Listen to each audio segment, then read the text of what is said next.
tell because it is 80 degrees outside, at least where I am, but it is officially autumn. The equinox has passed us, and I had an open house. You may know that I got a space inside of a consignment market in my town recently, and I can link to that video. And I got a chance to interact with my customers, with my potential customers recently.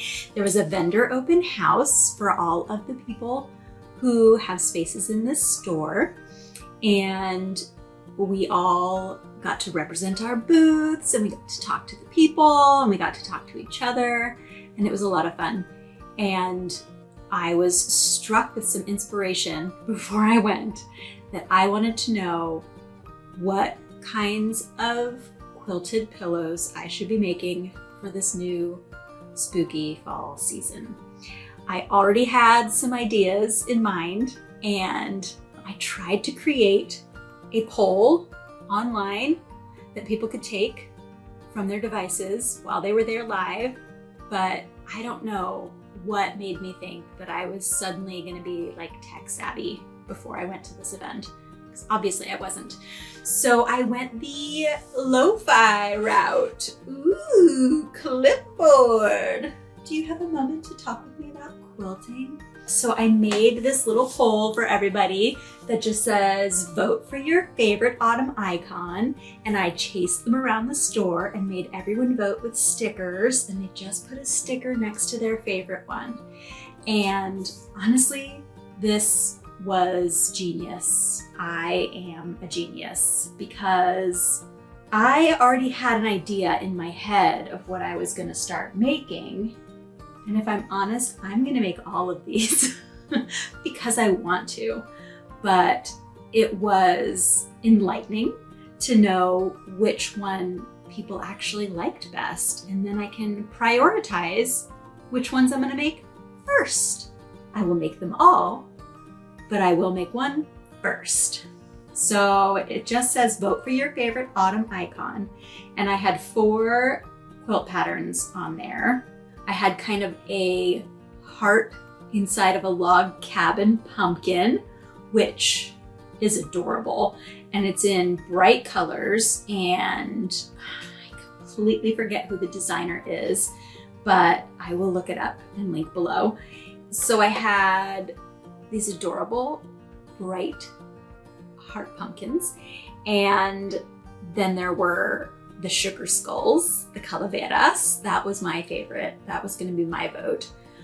This is a pattern from Tula Pink. I would probably adapt it because her pattern isn't quite what I want it to be, but I do want to make some skulls. Then there was the ghosts from Then Came June and Pen and Paper Patterns. They did a little holiday series, and part of the holiday series was these cute little ghosties, and they're also in bright colors, the ones that I have pictured on my little clipboard. And then we have these autumn leaves from the Crafty Quilter, and I was shocked by the results. When it started rolling in, when I first started asking people, the very first votes were all for ghosties, and nobody was going for those autumn leaves. And then by the end, blammo. It was not even close, you guys. It was not even close. There's so many stickers on the autumn leaves. So if you can see behind me, that's what we're making today. This is not the autumn leaves. This is the start to the autumn leaves. We're making some autumn leaves quilted pillows in a big batch, and then I'll be making some skulls. So the Crafty Quilter has this as a free pattern on their website. I will link below, obviously. And I did not download the pattern, but I will tell you why. I think you should. I didn't do it because she has 3 sizes in that pattern. I think it's she, I didn't look. She has 3 sizes in that pattern, and they're 5 inches, 7.5 inches, and 10 inches, which beautiful. I imagine making all 3 of those sizes and putting them all in the same quilt would be so adorable. So many different sizes. They would look like they were coming at you from different dimensions. It would be great. But I want this to be a pillow, and my ideal pillow size is 18 inches. So I did some quilt math in my head, and I'm gonna make the autumn leaf block in 15 inches and then put 2 inches around on all sides as a little border. And that's gonna turn into an 18-inch pillow. So I've done my quilt math, I know the pattern, and I've cut out some pieces. So I decided I will put a picture up of all the fabrics that I used. I used these art gallery fabrics. There's also a woven, warp and weft woven in there from Ruby Star Society. And there is, the background is this cream with black dots. It's called Firefly from Art Gallery Fabrics, and I love it. I'm probably gonna need to get more of it because I might not make the amount that I have stretch among all these pillows, because these are actually super quick to make. I just cut some 6.5-inch squares of my background. Don't need to cut 6.5-inch squares. I oversized these because I didn't look at the pattern. But 6.5-inch squares, a lot of 3.5-inch squares, some 4-inch squares, and some 6.5 by 3.5-inch rectangles. Then out of my print fabrics, I cut 4-inch squares again, and these are going to be used with the 4-inch squares of background fabric to be making my 3.5-inch half square triangles. So I just kind of didn't calculate the amounts. I just cut 1 strip from each fat quarter that I'm using. I cut 1 strip that was 4 inches, and then I cut that down into 4-inch squares. And then I cut 2 strips of 3.5-inch by the width of fat quarter, and then cut those into 3.5-inch squares. So you're gonna need just a whole mess of 3.5-inch squares, a bunch of 4-inch squares, and then some 3.5 from the same strips, the 3.5-inch strips, 3.5 by 6.5-inch rectangles.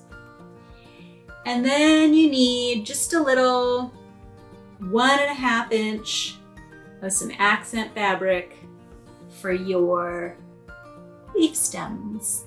So I chose black to go with the black dots on my Firefly fabric, and I think I made these 1.5 inches by 10 inches because you're gonna trim it off, but you want room to maneuver because this is going on the diagonal. One place where I did look at the pattern was to make sure that I was doing these rectangles properly.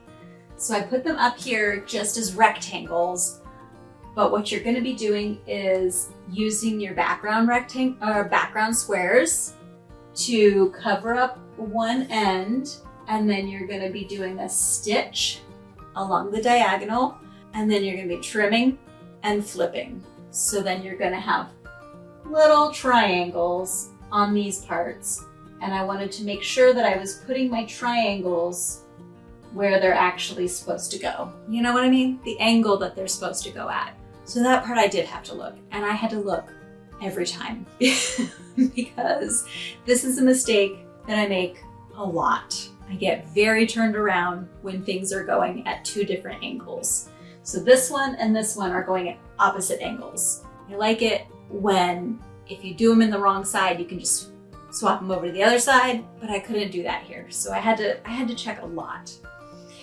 So in order to prepare for piecing this block, I need to turn all of my 4-inch squares of background and print fabric into half square triangles. So that was step 1 to prepare myself. And I did all of those. I have these beautiful half square triangles. And this one I just made sure that I was cutting them all on the same angle. You know, if I had the angle going this way, I made sure that all of them were going this way. And if I had them cut this way, I would have made sure all of them were going that way. But that way, they will all be facing the same direction. The prints will all match up when I lay out the block.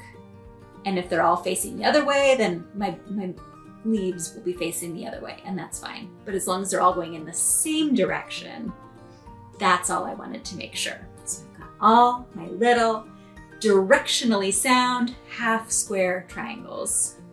So I've got all of my stitch and flip pieces, or all of the ones going in one direction. I gotta keep them separate or I'm gonna get confused. It's a whole thing.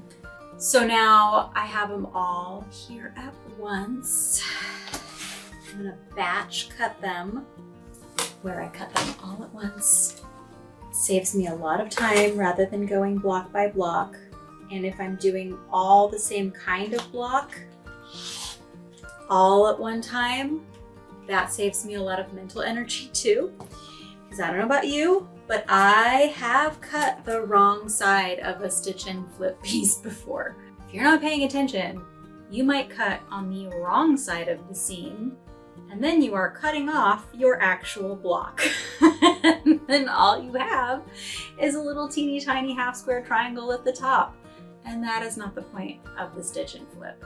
So if one time I can figure out, okay, which is the side of the seam that I need to cut, then I can cut that side from all of the same blocks and not get myself confused and turned around and cut off my whole block. Maybe I'm the only one who's done that.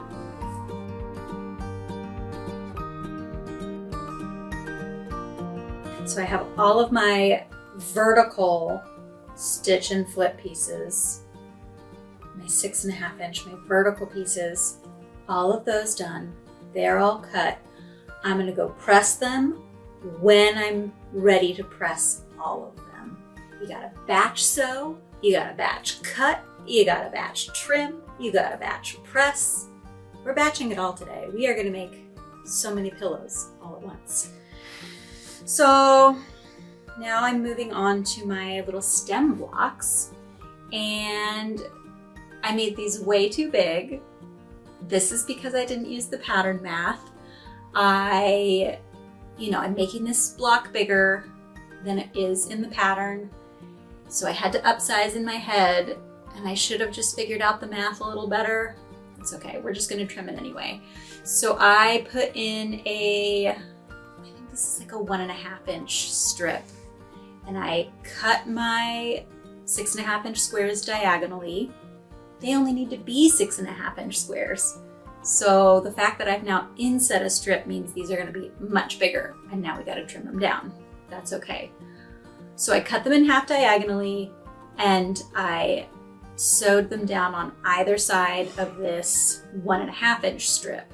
So this piece in the middle now should just be a 1 inch strip. And this is gonna be the little stem of my autumn leaf.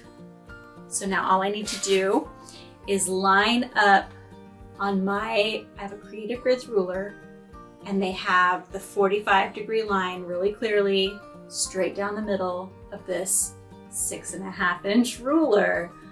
So it's so easy. Even if I had a rotating mat, it would be even easier. And little secret, I do have a rotating mat. It is buried under some fabric stacks. I'm not gonna get it. But if you have a little rotating mat, it would be so easy, because this is gonna be the same size as you wanna trim your block to. And you can just lay it down and then rotate your mat to trim all the sides. We're gonna do the hard way. We're gonna rotate our bodies because my rotating mat is hiding. But so I just need to line up the 45-degree angle going straight down the diagonal of my 6.5 inch ruler, and I'm gonna line it up with the center. I'm just gonna eyeball it. I eyeball things.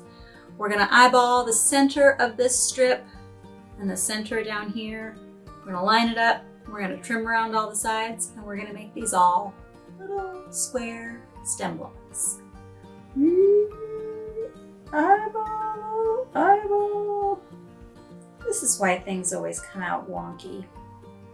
I don't have the patience to make them not wonky. Boom. Rotating.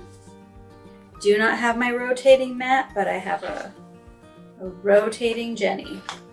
We'll just rotate ourselves. It's gonna be so cute. Cute little stem. So now I just gotta do the rest. Batch cut.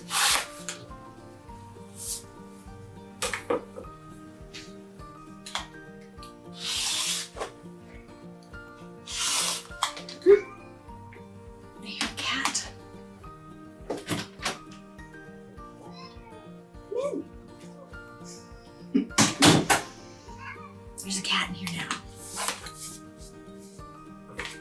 Thank goodness. I don't know how I was supposed to make quilts without you. I don't know what you were thinking. Yeah. So I did all my half square triangles. I've done my 2 different directions of stitch and flip rectangles. All my names confused. All of my little blocks are confused. I've got my background rectangles, my background squares, and my little stem. And I did them in batches so that now all I have to do is lay out however many leaves I have enough squares for. And then I can batch sew all of them together. So I did my batch pressing, batch cutting, batch sewing, batch pressing again, batch trimming. And now we're gonna lay everything out, and then I'm gonna stack up every leaf that I lay out so that I can then chain piece and batch sew all of those. So I think clearly my leaf is facing that way, like a big arrow. And I just need to replace my rectangles here with my little stitch and flip rectangles. And you can see how cute they are once they have a little point to them. Make sure I'm using some of the same fabrics. And then I just need to pay attention to which way all my points are going and make sure all my prints are right side up. So we'll see if I can do that. I'm gonna try to not have a lot of repeat fabrics in each block, but we'll see how successful that goes. So each leaf is gonna have 6 squares, 2 rectangles, and then 6 half square triangles. So each square basically is gonna be pointy. And then I just need 2 background rectangles and 1 little background square to finish it off. Okay, very cute. Not my normal color palette, but I mean, who can't get behind autumn colors? Come on. I love how this flower looks like I put it there in the middle on purpose. All right. I'm just gonna stitch these up and then we're gonna put a border around it and it will be ready to quilt. But before I do that, I'm gonna lay out as many more of these as I can get out of this set of fabric pieces that I've already made. Because like I said, I am batch sewing all of these. I'm not just gonna make one block, one piece at a time and then quilt that. So let me just lay out a bunch more blocks and let's see how they look. So as you can see, I got 6 of them out of my random number of pieces that I cut. Again, look at the pattern. Plan your math out beforehand. I don't know why I don't do that. So I have 6 of them, and I think once I get a little more of this fabric, then I can make even 2 more. So I'll have 8 pillows all together. I just needed a little bit more of the background. And now I'm going to batch sew them, like I said. So I'm going to stack them all up in exactly the layout on this little mini design wall. This is just a piece of heavyweight fusible interfacing. It's fusible on one side. So I just fused some flannel to it, and this keeps my pieces from sliding around. And I'm just gonna take each leaf and lay it out. So each leaf is gonna be on here stacked on top of each other so that I am doing 6 seams in a stack and chain piecing them, and then 6 more seams in a stack and chain piecing them. I feel like this goes a lot faster. So in no time at all, I'm gonna have 6 new pillows all ready for fall. Bye.